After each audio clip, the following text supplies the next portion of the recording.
What's up, everybody? Welcome to the North Shore 9 podcast presented by FanDuel. This is the NS9 postgame show powered by Permani Brothers. I'm Jim. With me today is Tyler.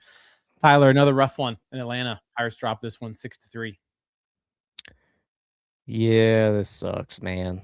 Like you start this whole trip off. Like I don't know how else to start it other than this sucks.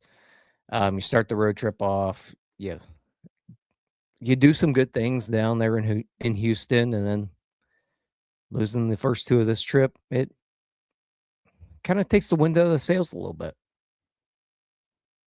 Yeah. I mean, I don't know if it's necessarily a reality check, but this is a really, really good Atlanta Braves team. And this is 2 games in a row now where your starter gets knocked around a little bit. The bullpen has actually done a pretty good job in both of these games at kind of keeping the game within reach, but the Pirates offense just can't get anything going against this Atlanta bullpen. And I don't know about you, but like I'm looking at this Braves bullpen and it's just like, man, if the Pirates had this bullpen, they'd have 40 wins. Probably, yeah. I mean, Like, let's be real yeah. here. Like this team's a lot better if they have not even the Braves bullpen, just a half decent bullpen, but the way they've been able to put together outings against the Pirates, yeah. Spencer Strider only goes 5 today, and still Jim, this sucks. I want a good Yeah. bullpen like that. Yeah, I mean, back-to-back 6-3 losses. Neither bullpen has actually given up a run in this series, right? Yeah, yeah. I mean, so far, every run given up in this series has been from a starter. So 9 runs yesterday, 9 runs today, all given up by starters. Shout out Michael with the super chat. He says he's sad now. So the series is showing how far away the Pirates are from really contending. Starting pitching's been awful. Lau might be hurt. Why was Mangum benched? Bill Murphy. Yeah, he sucks. I'm not ready to pin all this on Bill Murphy right now, but I will say this, Tyler, the Pirates starting pitching has not been good enough the past week and a half to 2 weeks.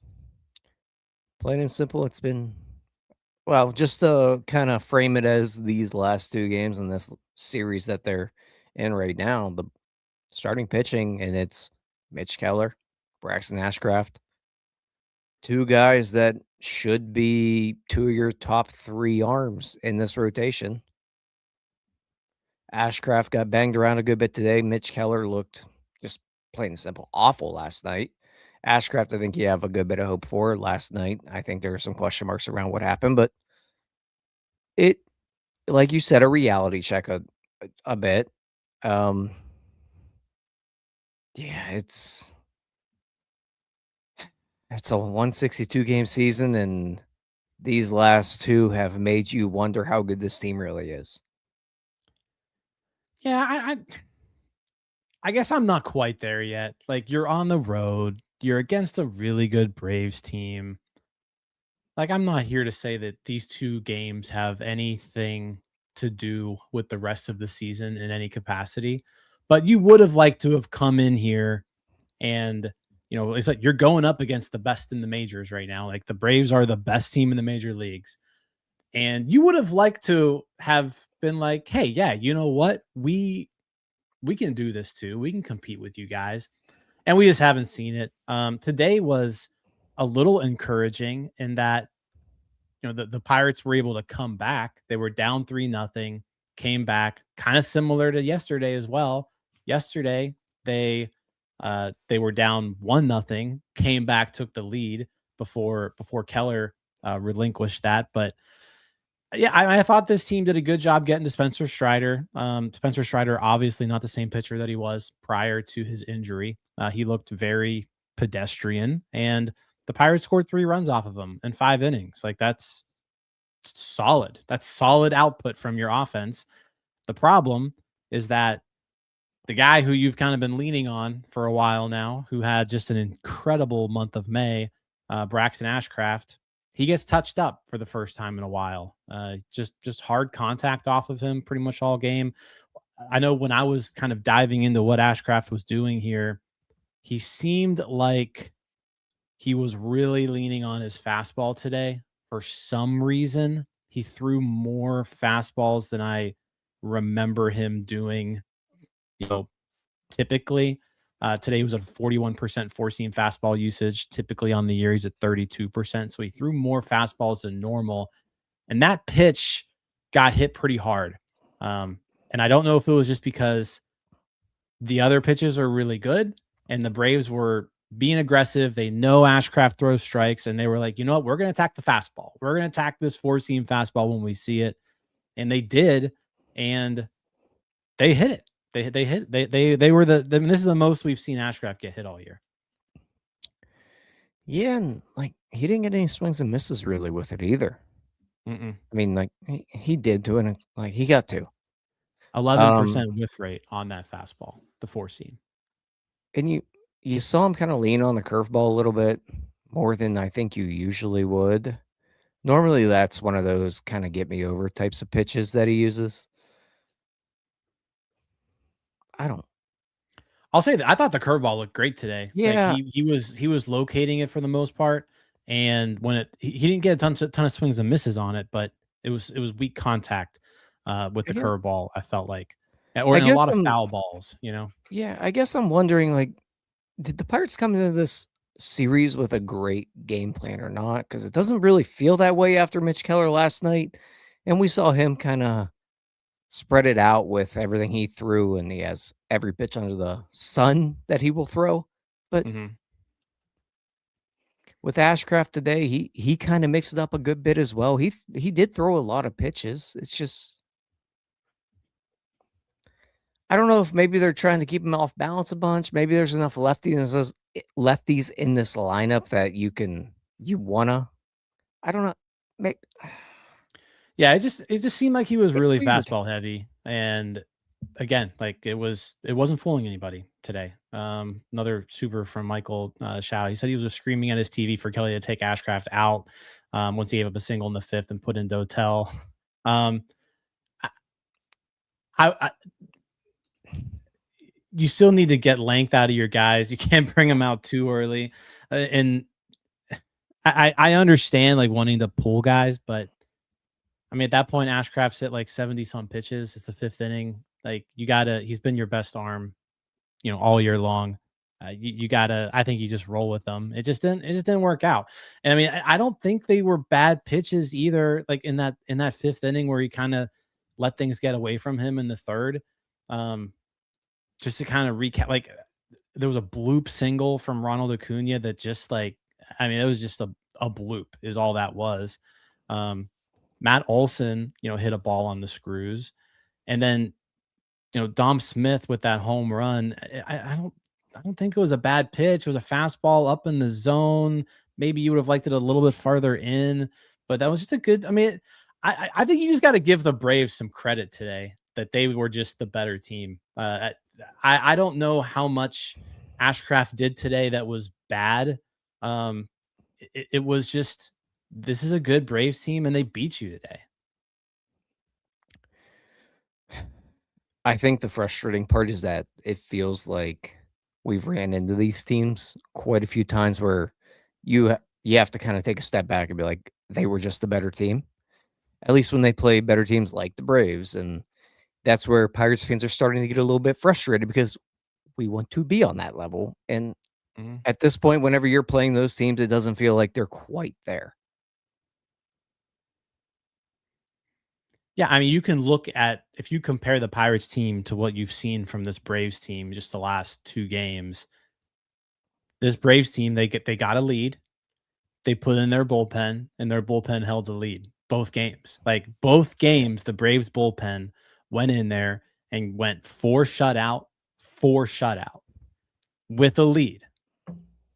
I think that's the biggest thing for me is like when was the last time you saw the Pirates do that? Like have a slim lead after five, you go to your bullpen and it's just calm. Like there was one instance in this game in the eighth inning where the Pirates did they did challenge that lead a little bit, but for the most part, once the Braves handed the ball to the bullpen, this was in the bag.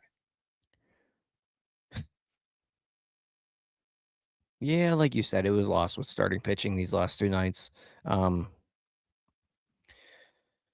God, this sucks, Jim. Like, I I want to be a little bit positive here, and yes, the Braves are really good, but it's been a clunker of a couple games. I'll say this: if there's anything to be, and like I said, we don't need to be positive. They've lost 2 back-to-back games, 6-3. Yeah. If the starting pitching has been a problem, and it's been a Mhm. problem for a while now. Even in the Houston series when they were winning games, it was a problem. Mitch Keller, his start previous to this, the Pirates won 10-9. Like it's just outscoring opponents. The offense has been good enough to make up for these starting pitchers not being outstanding the last few weeks. It's just catching up to them now. Like if the offense isn't scoring 5 or more runs, you can't give up 5 or more runs. So, and that's just what's happened these last 2 games. So I don't think it's anything to get really. It's nothing to get panic about. But these starting pitchers do need to start pitching like we know that they're able to. And you hope that starts tomorrow with Bubba Chandler. Like he's got a shot. He's got a shot now to to salvage Game 3 of this series. That would be a big win. Like you win tomorrow, and all of a sudden you went on a 3-3 road trip, and you took 1 out of 3 on the road against the Braves, and like you take that. You take that every time. But yeah, right now it just kind of feels a little defeated because they just haven't gotten the job done the last 2 games. And I think the other thing too is like the games were over kind of early. Like I Right. felt like the game was over. They were kind of boring, sluggish, clunker type games. Like I said, this was one where you got down 3-0. You were able to scratch and claw your way back into it, but then you immediately give that lead right back to the other team and never really never really get back into the game. So, thanks again, Michael. He says on a different note, Endy sucked today. Endy was really, Yeah. really, really bad today. We'll get to the offense here, but just to kind of finish up, I said I'm willing to give Ashcraft a pass. Like this is one game against a really good team. I'll Hopefully, you give see him. him I'll give him, like, 3 more passes. Yeah, He's like been that good.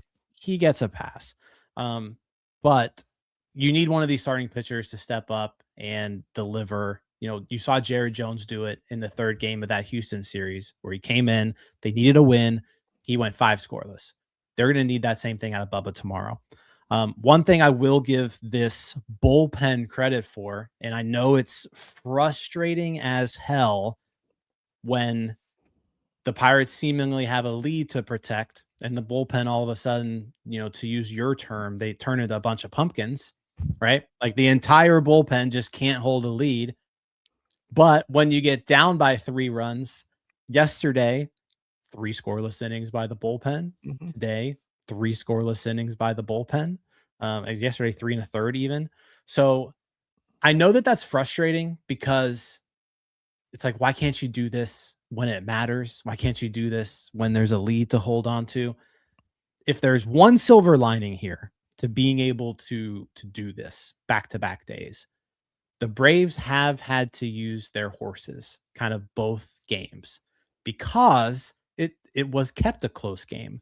So if there's anything to look at here from a positive, Johan Ramirez and Mason Montgomery kept this game within 3, so the Braves had to use Iglesias for a second straight game, which means he's probably not available tomorrow. They had to use Lee for another game, which means he may not be like they're now the Braves bullpen is deep. It's good. They've got other guys, but maybe that comes into play tomorrow. Who knows? If it does, then shout out to the bullpen for keeping this a close game.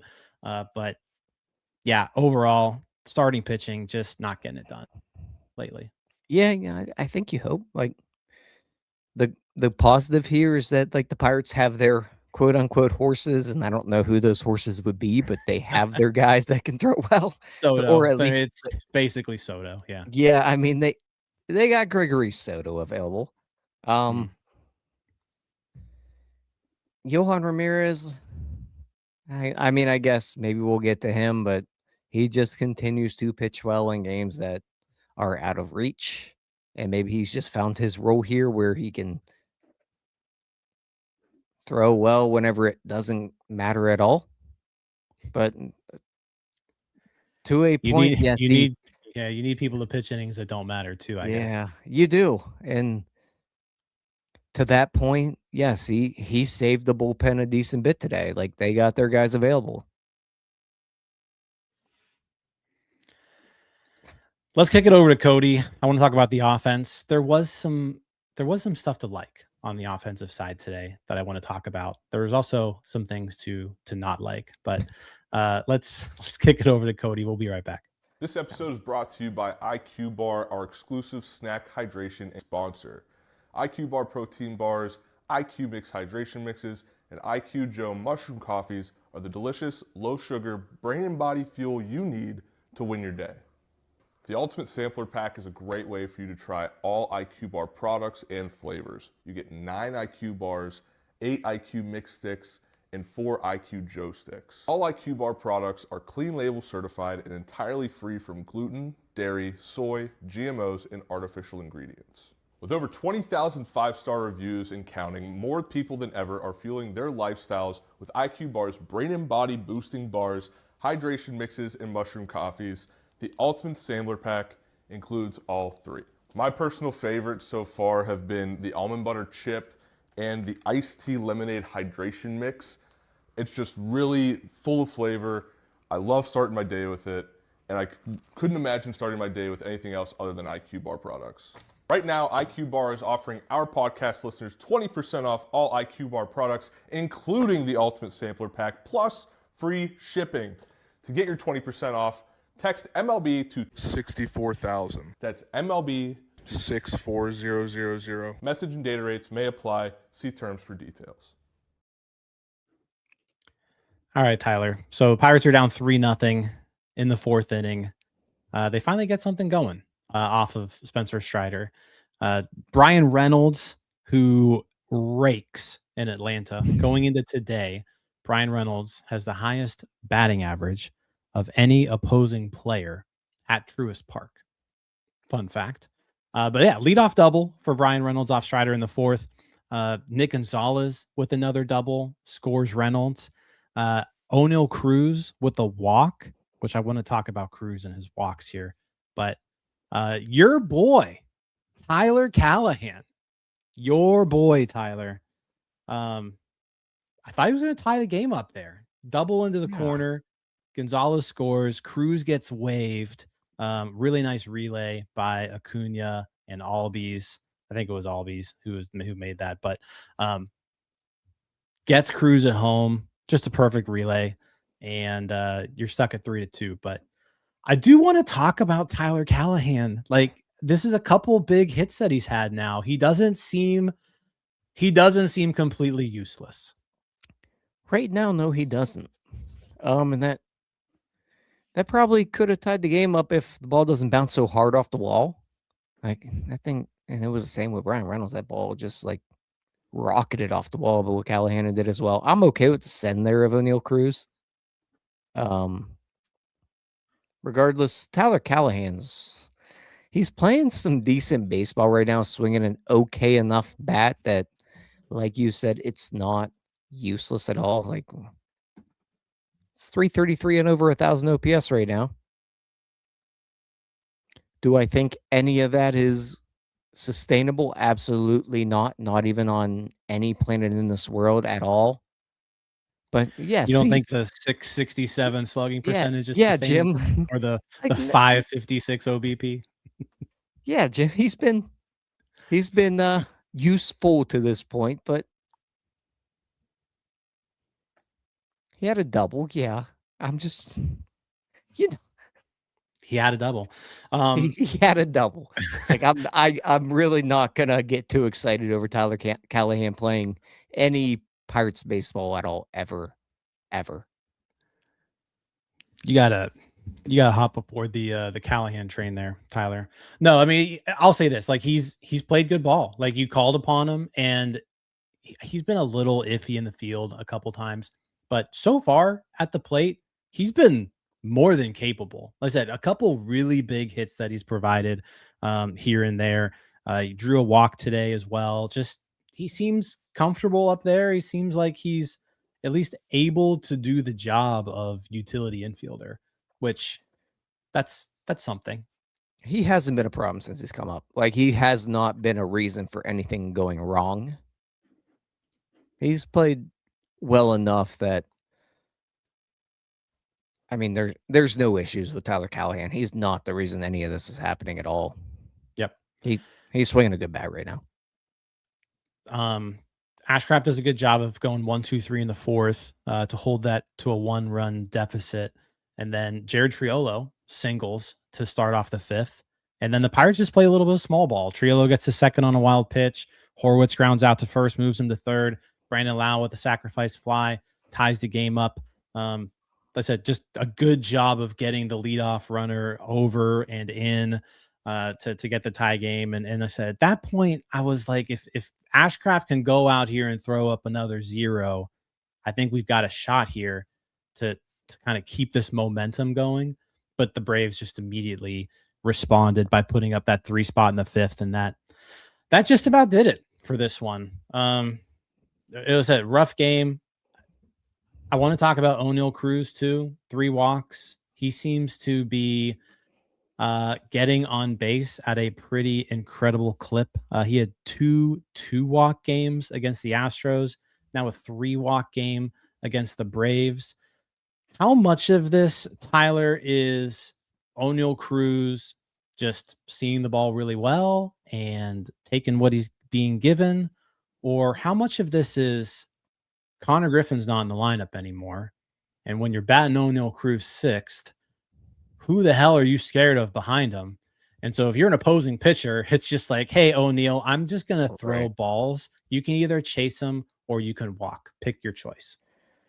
Yeah, I think that is a lot of it. Is one, they not hitting leadoff anymore and not having Brandon Lowe right behind you. They're going to be a little bit more careful with you. He's not getting as many pitches to hit right now. But at the same time, I think it's been encouraging from Cruz that he's not pressing to a point where he's just swinging and whiffing and trying to do everything himself in that spot. Mm-hmm. I think part of it is that, I don't know if it's Connor Griffin not being behind him, but I think some of it does have to do with him just not hitting leadoff in this order right now.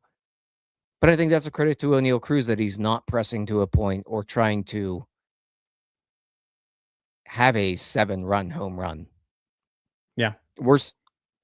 There's been a decent bit of growth with Oneil Cruz, I think, since this year and since they moved him down to the new order.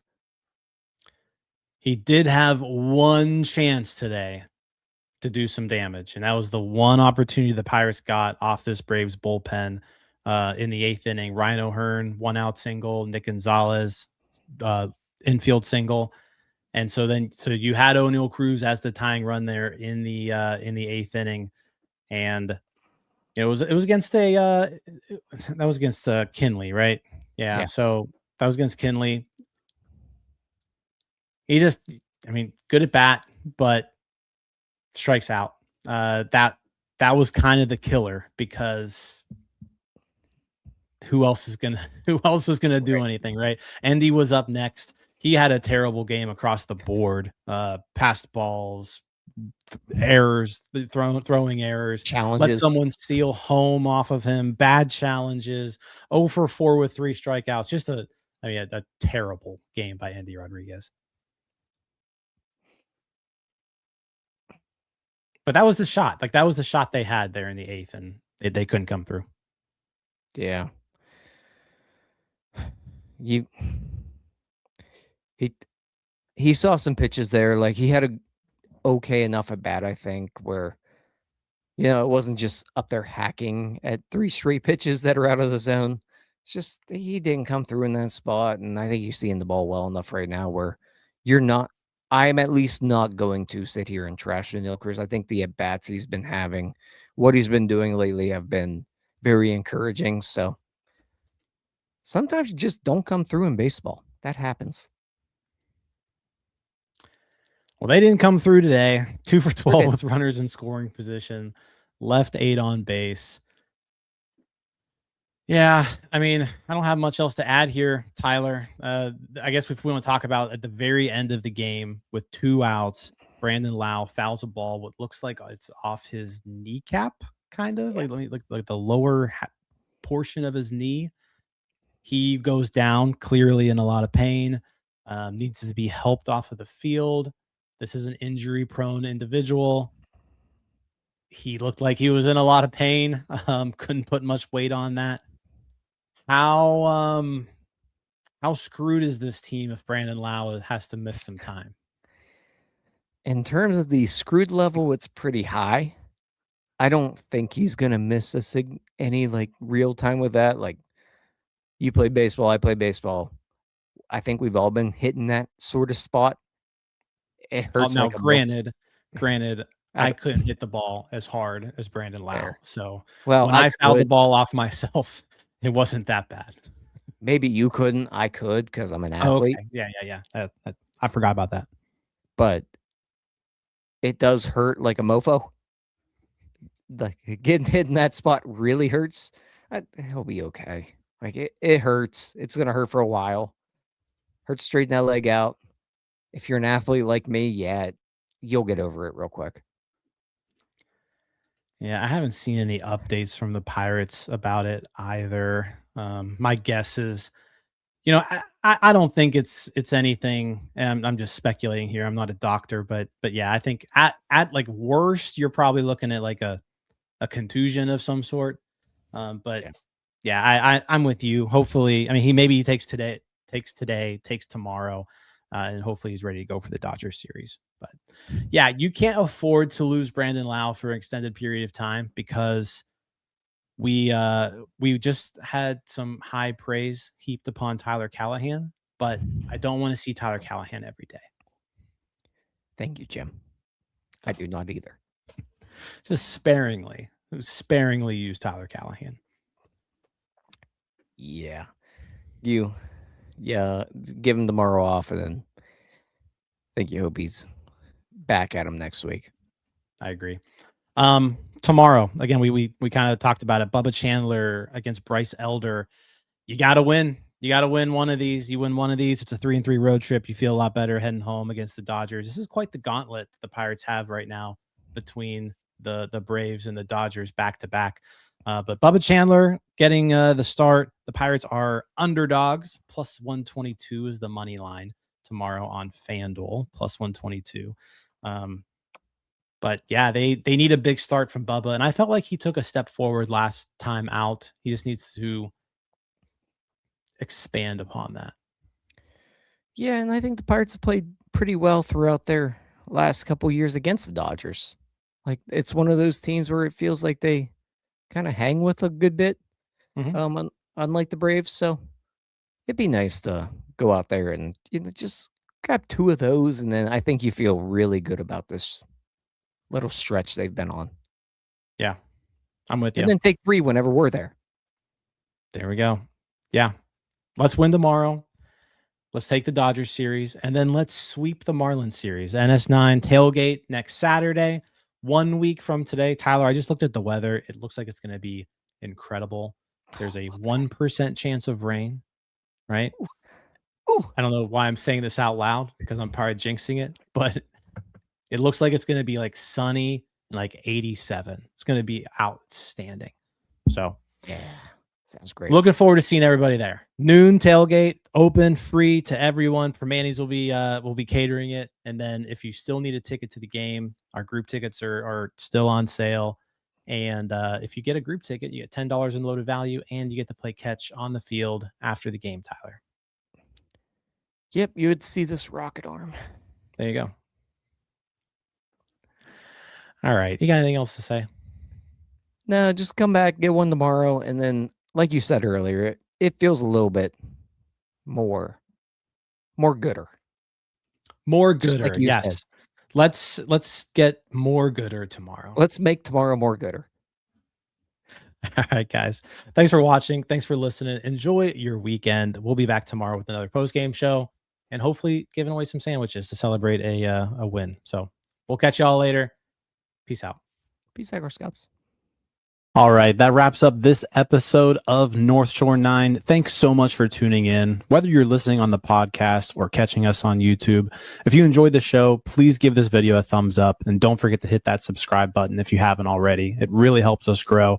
And if you're listening on the podcast, a quick review goes a long way in helping others find the show. Plus, be sure to tell a friend about us. There's always room for more here in the NS9 community.